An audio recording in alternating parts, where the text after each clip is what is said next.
आज हनुमान जी की शक्ति से डर क्यों भागता है। नमस्कार। क्या आपने कभी महसूस किया है कि डर हमेशा अंधेरे में ज्यादा आता है? जब आप अकेले होते हैं, जब कोई साथ नहीं होता, जब मन खाली होता है, तभी डर सबसे ज्यादा हावी होता है। कभी बिना वजह घबराहट होती है, कभी दिल तेज धड़कने लगता है, कभी ऐसा लगता है कि कुछ गलत होने वाला है। और सबसे अजीब बात यह है कि कई बार डर का कोई कारण भी नहीं होता, फिर भी डर लगता है। अब एक और बात, ध्यान से सोचिए। उसी व्यक्ति को जब हनुमान जी का नाम लेने को कहा जाता है तो कुछ ही समय में उसका मन थोड़ा शांत होने लगता है। आखिर ऐसा क्यों होता है? क्या सच में हनुमान जी की शक्ति से डर भाग जाता है या ये सिर्फ मन का भ्रम है?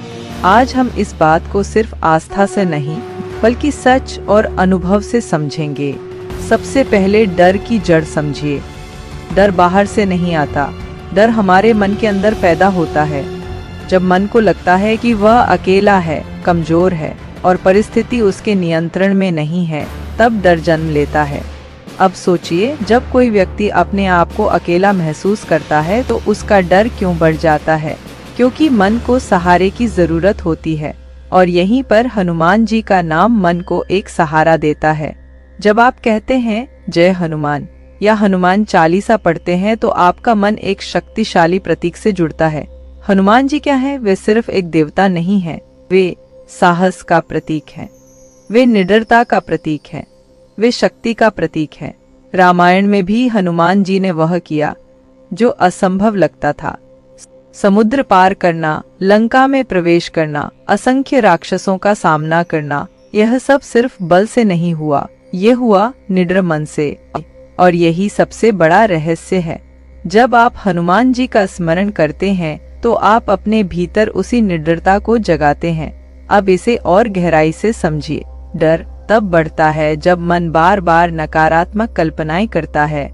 अगर ऐसा हो गया तो, अगर मैं हार गया तो, अगर सब गलत हो गया तो। लेकिन जब आप हनुमान चालीसा पढ़ते हैं तो आपका ध्यान इन कल्पनाओं से हटकर मंत्र की ध्वनि पर चला जाता है और जैसे ही ध्यान बदलता है, डर की ताकत कम होने लगती है।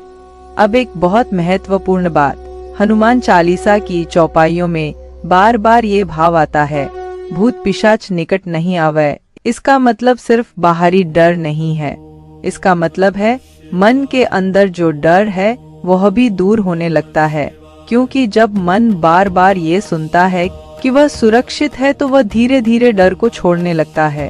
अब एक और गहरी सच्चाई, डर को हटाने का सबसे बड़ा तरीका है साहस को बढ़ाना।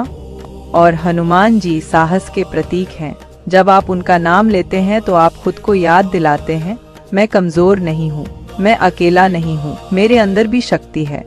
और यही सोच धीरे धीरे डर को खत्म करने लगती है। अब एक छोटा सा प्रयोग कीजिए।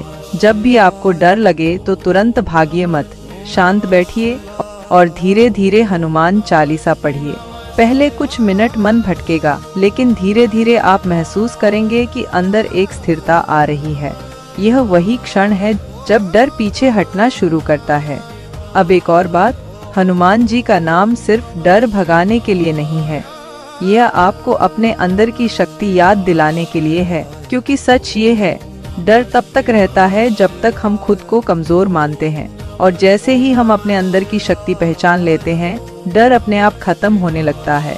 इसलिए अगली बार जब डर आपको पकड़ने की कोशिश करे तो उसे भगाने की कोशिश मत कीजिए। बस हनुमान जी का नाम लीजिए और अपने अंदर की शक्ति को याद कीजिए। क्योंकि हनुमान जी बाहर नहीं, आपके अंदर भी हैं। और जब यह समझ आ जाती है तो डर की जगह साहस ले लेता है। इसी संदेश के साथ आज का यह अध्याय यहीं समाप्त होता है। अगले मंगलवार हम समझेंगे हनुमान चालीसा का असली अर्थ, जो बहुत कम लोग समझते हैं। तब तक साहस बनाए रखिए। जय बजरंगबली।